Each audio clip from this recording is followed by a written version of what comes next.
Hi hello friends, welcome back to my channel. Friends, ನೀವು ನೋಡ್ತಾ ಇದ್ದೀರಾ all in one tips channel. Friends, ಇವತ್ತಿನ ವಿಡಿಯೋದಲ್ಲಿ ಕೆಲವೊಂದು ಯೂಸ್ಫುಲ್ ಟಿಪ್ಸ್ಗಳನ್ನು ತಿಳಿಸ್ತಾ ಇದ್ದೀನಿ. ಹಾಗೆಯೇ ವೇಸ್ಟ್ ಅಂತ ಬಿಸಾಕೋ ವಸ್ತುಗಳಿಂದನೂ ಕೂಡ ನೀವು ಹೀಗೂ ಕೂಡ ರಿಯೂಸ್ ಮಾಡ್ಕೊಳ್ಬೋದು. ಸೊ ಫ್ರೆಂಡ್ಸ್, ಬನ್ನಿ ಹಾಗಾದರೆ ತಡ ಮಾಡ್ದೇನೆ ಈ ಎಲ್ಲ ಯೂಸ್ಫುಲ್ ಟಿಪ್ಸ್ಗಳು ಯಾವುವು, ಅವು ಹೇಗೆಲ್ಲ ಯೂಸ್ ಆಗುತ್ತೆ ಅಂತೇಳಿ ಕಂಪ್ಲೀಟಾಗಿ ತಿಳಿಸ್ತಾ ಇದ್ದೀನಿ. ವಿಡಿಯೋನ ಎಲ್ಲಿ ಸ್ಕಿಪ್ ಮಾಡಿದೆ ನೋಡಿ, ಎಲ್ಲ ಟಿಪ್ಸ್ಗಳು ನಿಮಗೆ ಖಂಡಿತ ಯೂಸ್ಫುಲ್ ಆಗುತ್ತೆ. ಓಕೆನಾ? ಸೊ ಫ್ರೆಂಡ್ಸ್, ಬನ್ನಿ ಹಾಗಾದರೆ ಮೊದಲೇ ಟಿಪ್ ಯಾವುದಂತೇಳಿ ನೋಡ್ಕೊಂಬರೋಣ. ಸೊ ಮೊದಲೇ ಟಿಪ್ ಬಂದು ಇಲ್ಲಿ ನೋಡ್ತಾ ಇರ್ಬೋದು, ಈ ರೀತಿ ಅವಲಕ್ಕಿಗಳನ್ನು ನಾವು ಗ್ರೋಸರಿಯಲ್ಲಿ ತೊಗೊಂಡು ಬಂದು ಈ ರೀತಿ ಬಾಕ್ಸಲ್ಲಿ ಹಾಕಿ ಇಟ್ಟಾಗ ಒಂದೊಂದ್ಸರಿ ಒಂದು 15 ಡೇಸ್ಗಿನ ಜಾಸ್ತಿ ಆದರೆ ಈ ಚಳಿಗಾಲದಲ್ಲಿ ನುಸಿ ಸೇರ್ಕೊಳ್ಳೋದು, ಉಂಡೆ ಕಟ್ಟೋದು, ಈ ರೀತಿ ಜಿಡಿ ಎಲ್ಲನೂ ಆಗ್ತಾ ಇರುತ್ತೆ. ಸೊ ಆ ರೀತಿ ಆಗದೇ ಇದು ಫ್ರೆಶ್ ಆಗಿರಬೇಕಂದ್ರೆ ಇದರಲ್ಲಿ ನಾವು ಬಾಕ್ಸಿಗೆ ಹಾಕಿದ ತಕ್ಷಣ ಈ ರೀತಿ ಒಂದು 4 ಒಣ ಮೆಣಸಿನ್ಕಾಯಿನ ಇದ್ರ ಒಳಗಡೆ ಮುಳುಗಿಸಿ ಈ ರೀತಿ ಇಡೋದ್ರಿಂದ ಈ ಒಂದು ಬ್ಯಾಡಗಿ ಮೆಣಸಿನ್ಕಾಯಿ ಸ್ಮೆಲ್ಗೆ ಅದರಲ್ಲಿ ಹುಳು ಏನು ಸೇರ್ಕೊಳ್ಳೋದಿಲ್ಲ. ಈ ಅವಲಕ್ಕಿ ತುಂಬ ದಿನದವರೆಗೂ ಫ್ರೆಶ್ ಆಗಿರುತ್ತೆ. ಸೊ ಇದನ್ನು ನೀವು ಈ ರೀತಿ ಸ್ಟೋರ್ ಮಾಡೋದ್ರಿಂದ ಖಂಡಿತ ಯೂಸ್ಫುಲ್ ಆಗುತ್ತೆ. ಒಂದ್ಸರಿ ಟ್ರೈ ಮಾಡಿ ನೋಡಿ. ಓಕೆನಾ? ನೆಕ್ಸ್ಟ್ ಟಿಪ್ ಬಂದು ಇಲ್ಲಿ ನೋಡ್ತಾ ಇರ್ಬೋದು, ಈ ರೀತಿ ಸೋಜಿ ಪ್ಯಾಕೆಟ್ ಕವರ್ಗಳಾಗಿರ್ಬೋದು, ಗೋಧಿ ಹಿಟ್ಟಿನ ಪ್ಯಾಕೆಟ್ಗಳನ್ನು ನಾವು ವೇಸ್ಟ್ ಅಂತ ಬಿಸಾಕ್ತಾ ಇರ್ತೀವಿ. ಸೊ ಇದನ್ನು ಹೀಗೂ ಕೂಡ ರಿಯೂಸ್ ಮಾಡ್ಕೊಳ್ಬೋದು.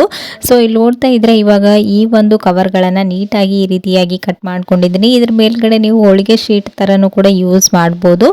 ಸೊ ಏನಾದರೂ ವಡೆ ಏನಾದರೂ ಮಾಡ್ಕೊಳ್ಬೇಕಾದ್ರೂ ಯೂಸ್ ಆಗುತ್ತೆ. ಹಾಗೆಯೇ ಈ ರೀತಿ ಚಟ್ನಿಗಳನ್ನು ನೀವು ಎಲ್ಲಾದರೂ ಔಟಿಂಗ್ ಹೋದಾಗ ಕ್ಯಾರಿ ಮಾಡ್ತಾ ಇದ್ದೀರಾ ಅಂತಂದರೆ ಇದರಲ್ಲಿರ್ತಕ್ಕಂಥ ಇಲ್ಲೆಲ್ಲ ಔಟ್ಸೈಡ್ ಬಂದು ನಾವೇನಾದರೂ ಬೇರೆ ವಸ್ತುಗಳನ್ನು ತೊಗೊಂಡೋದಾಗ ಆ ಬಾಕ್ಸಲ್ಲಿ ಇಟ್ಬಿಟ್ರೆ ಅದೆಲ್ಲನೂ ಹಾಳಾಗ್ತಾ ಇರುತ್ತೆ. ಸೊ ಆವಾಗ ನೀವು ಈ ಬಾಕ್ಸ್ಗೆ ಈ ರೀತಿ ನಾನು ವಿಡಿಯೋದಲ್ಲಿ ತೋರಿಸ್ದಾಗೇ ಹಾಕಿ ಈ ಕ್ಯಾಪನ್ನು ಕ್ಲೋಸ್ ಮಾಡೋದ್ರಿಂದ ಇದರಲ್ಲಿರ್ತಕ್ಕಂಥ ಕರೀಸ್ ಆಗಿರ್ಬೋದು, ಆಯಿಲ್ ಔಟ್ಸೈಡ್ ಬರೋದಿಲ್ಲ. ಸೊ ನೀವು ಆವಾಗ ಇದನ್ನು ಆರಾಮಾಗಿ ಕ್ಯಾರಿ ಮಾಡ್ಬೋದು.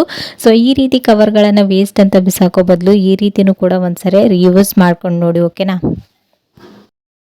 ನೆಕ್ಸ್ಟ್ ಟಿಪ್ ಬಂದು ಇಲ್ಲಿ ನೋಡ್ತಾ ಇರ್ಬೋದು, ಈ ರೀತಿ ಟೊಮೆಟೊ ಹಣ್ಣುಗಳನ್ನು ನಾವು ಫ್ರಿಜ್ ಇಲ್ದೇನೆ ಔಟ್ಸೈಡ್ ತುಂಬ ದಿನದವರೆಗೆ ಹೀಗೆ ಫ್ರೆಶ್ ಆಗಿ ಇಟ್ಕೊಳ್ಳೋದು ಅಂತೇಳಿ ತೋರಿಸ್ತಾ ಇದ್ದೀನಿ. ಇದು ತುಂಬ ಹಣ್ಣಾಗಿರೋದ್ರಿಂದ ಬೇಗನೆ ಹಾಳಾಗ್ತಾ ಇರುತ್ತೆ. ಅವಾಗ ನೀವು ಈ ರೀತಿ ಟೊಮೆಟೊ ಹಣ್ಣಿನ ತುದಿಗೆ ಒಂದು ಸ್ವಲ್ಪ ಮನೆಯಲ್ಲಿ ಯೂಸ್ ಮಾಡುವಂಥ ಆಯಿಲನ್ನು ಅಪ್ಲೈ ಮಾಡಿಬಿಟ್ಟು ನೀವು ವಿಡಿಯೋದಲ್ಲಿ ತೋರಿಸಿದಾಗೇ ಈ ರೀತಿ ಇಡಬೇಕು. ಈ ಕೊನೆ ಇರುತ್ತಲ್ವ, ಅದು ಕೆಳಗಡೆ ಇರೋ ಹಾಗೆ ಇಟ್ಟು ನೀವು ಸ್ಟೋರ್ ಮಾಡೋದ್ರಿಂದ ಈ ಟೊಮೆಟೊ ಹಣ್ಣು ಬೇಗನೆ ಕೊಳೆಯೋದಿಲ್ಲ. ಸೊ ಇದ್ರ ಕೆಳಗಡೆ ಇರುತ್ತಲ್ವ ಆ ಭಾಗ ಸ್ವಲ್ಪ ದಪ್ಪವಾಗಿರೋದ್ರಿಂದ ಟೊಮೆಟೊ ಹಣ್ಣು ಒಂದ್ರ ಮೇಲೊಂದು ಇಟ್ರೂ ಹಾಳಾಗೋದಿಲ್ಲ. ಸೊ ಈ ರೀತಿ ಇಟ್ಟು ನೀವು ಫಸ್ಟ್ ಹಣ್ಣಾಗಿರುವಂಥ ಟೊಮೆಟೊನ ಯೂಸ್ ಮಾಡಿ, ನಂತರ ಕಾಯಿ ಇರುವಂಥ ಟೊಮೆಟೊನ ಯೂಸ್ ಮಾಡ್ಕೊಳ್ಳಿ.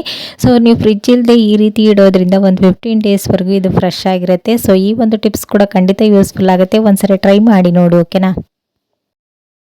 ನೆಕ್ಸ್ಟ್ ಟಿಪ್ ಬಂದು ಇಲ್ಲಿ ನೋಡ್ತಾ ಇರ್ಬೋದು, ಇದು ನಿಮ್ಮ ರಿಕ್ವೆಸ್ಟೆಡ್ ಟಿಪ್ಸ್. ಬೆಳ್ಳಿ ವಸ್ತುಗಳು ಹಾಗೆಯೇ ಕಾಲ್ಗೆಜ್ಜೆನ ಮನೆಯಲ್ಲೇ ಯಾವ ರೀತಿ ಕ್ಲೀನ್ ಮಾಡ್ಕೊಳ್ಳೋದು ತಿಳಿಸಿ ಅಂತ. ಸೊ ಹಾಗಾಗಿ ಈ ಒಂದು ಟಿಪ್ಸ್ನ ಶೇರ್ ಮಾಡ್ತಾ ಇದ್ದೀನಿ. ಸೊ ಇಲ್ಲಿ ನೋಡ್ತಾ ಇದ್ದೀರಲ್ವ, ಕಾಲ್ಗೆಜ್ಜೆ ನೋಡ್ತಾ ಇರ್ಬೋದು ಎಷ್ಟು ಬ್ಲ್ಯಾಕ್ ಆಗಿದೆ ಅಂತ. ಸೊ ಇದನ್ನು ನೀವು ಈ ರೀತಿ ಮನೆಯಲ್ಲಿ ₹1 ಖರ್ಚಿಲ್ದೇ ನೀವು ಕ್ಲೀನ್ ಮಾಡ್ಕೊಳ್ಬೋದು. ಸೊ ಅದು ಹೇಗಂತೇಳಿ ತೋರಿಸ್ತಾ ಇದ್ದೀನಿ. ಇಲ್ಲಿ ನಾನು ಒಂದು ಪಾತ್ರೆಗೆ 1-2 ಗ್ಲಾಸ್ನಷ್ಟು ನೀರನ್ನು ಹಾಕ್ಕೊಂಡಿದ್ದೀನಿ. ನಂತರ ಇದಕ್ಕೆ ಒಂದು ಸ್ವಲ್ಪ ಅಡುಗೆ ಸೋಡಾ ಹಾಗೆಯೇ ಒಂದು ಸ್ವಲ್ಪ ಉಪ್ಪು, ಈ ಒಂದು ಸ್ವಲ್ಪ ಸಾಬೂನಿನ ಪುಡಿ ಅಥವಾ ಡಿಶ್ ವಾಶ್ ಯಾವುದು ಯೂಸ್ ಮಾಡ್ತೀರೋ ವಿಮ್ ಜೆಲ್ ಅದನ್ನು ಕೂಡ ಹಾಕ್ಕೊಳ್ಬೋದು.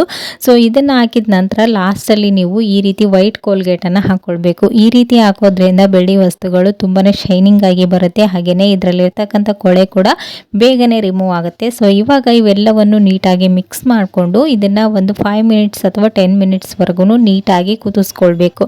ಇದರಲ್ಲಿ ಬೆಳ್ಳಿ ವಸ್ತುಗಳು ಆಗಿರ್ಬೋದು ಅಥವಾ ಕಾಲ್ಗೆಜ್ಜೆಗಳನ್ನು ಈ ರೀತಿ ನೀವು ಹಾಕಿ ಕುದಿಸ್ಕೊಂಡ ನಂತರ ಒಂದು 5 ಮಿನಿಟ್ಸ್ ಬಿಟ್ಟು ತಣ್ಣಗಾದ್ಮೇಲೆ ಒಂದು ಟೂತ್ ಬ್ರಷ್ನ ಸಹಾಯದಿಂದ ಇದನ್ನ ನೀಟಾಗಿ ಉಜ್ಜಿದ್ರೆ ಸಾಕು. ಇದರಲ್ಲಿರ್ತಕ್ಕಂಥ ಕೊಳೆ ಎಲ್ಲನೂ ನೀಟಾಗಿ ಔಟ್ಸೈಡ್ ಬಂದ್ಬಿಡುತ್ತೆ. ಸೊ ಇಲ್ಲಿ ನೋಡ್ತಾ ಇರ್ಬೋದು ವಿಡಿಯೋದಲ್ಲಿ ಎಷ್ಟು ಕೊಳೆ ಎಲ್ಲನೂ ಔಟ್ಸೈಡ್ ಬಂದಿದೆ ಅಂತ. ಸೊ ನಂತರ ಇದನ್ನ ನೀಟಾಗಿ 1-2 ಸರಿ ಚೆನ್ನಾಗಿರುವಂಥ ನೀರಿನಲ್ಲಿ ಹಾಕಿ ವಾಶ್ ಮಾಡಿಕೊಂಡ್ರೆ ನಿಮ್ಮ ಕಾಲ್ಗೆಜ್ಜೆ ಆಗಿರ್ಬೋದು ಮತ್ತು ಪೂಜಾ ಸಾಮಾನು ಬೆಳ್ಳಿ ವಸ್ತುಗಳು ಏನೆಲ್ಲ ಇದೆ ಅಲ್ವಾ ಅದೆಲ್ಲನೂ ನೀಟಾಗಿ ಕ್ಲೀನ್ ಆಗುತ್ತೆ. ಸೊ ಈ ರೀತಿ ನೀವು ಒಂದ್ಸರಿ ಮನೆಯಲ್ಲಿ ಟ್ರೈ ಮಾಡಿ ನೋಡಿ. ಮನೆಯಲ್ಲಿರ್ತಕ್ಕಂಥ ಸಾಮಾನುಗಳನ್ನೇ ಯೂಸ್ ಮಾಡಿಕೊಂಡು ನೀವು ಈ ರೀತಿ ಕ್ಲೀನಿಂಗ್ನ ಮಾಡ್ಕೊಳ್ಬೋದು. ಸೊ ನೋಡ್ತಾ ಇರ್ಬೋದು ಮೊದಲಿದ್ದದಕ್ಕೂ ಇವಾಗೂ ಎಷ್ಟು ಡಿಫ್ರೆಂಟ್ ಕಾಣಿಸ್ತಾ ಇದೆ ಅಂತ. ಸೊ ಈ ಒಂದು ಟಿಪ್ಸ್ ಕೂಡ ಖಂಡಿತ ಯೂಸ್ಫುಲ್ ಆಗುತ್ತೆ. ಒಂದ್ಸರಿ ಟ್ರೈ ಮಾಡಿ ನೋಡಿ. ಓಕೆನಾ?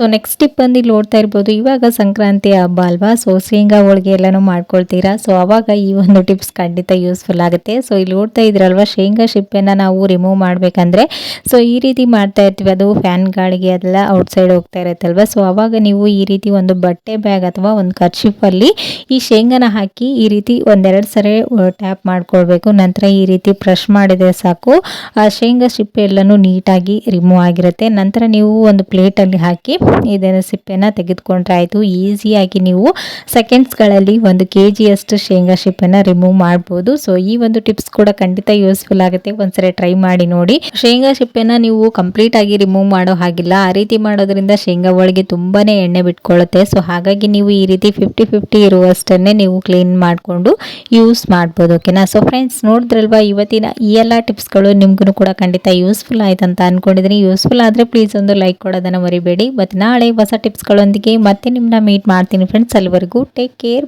ಬಾಯ್.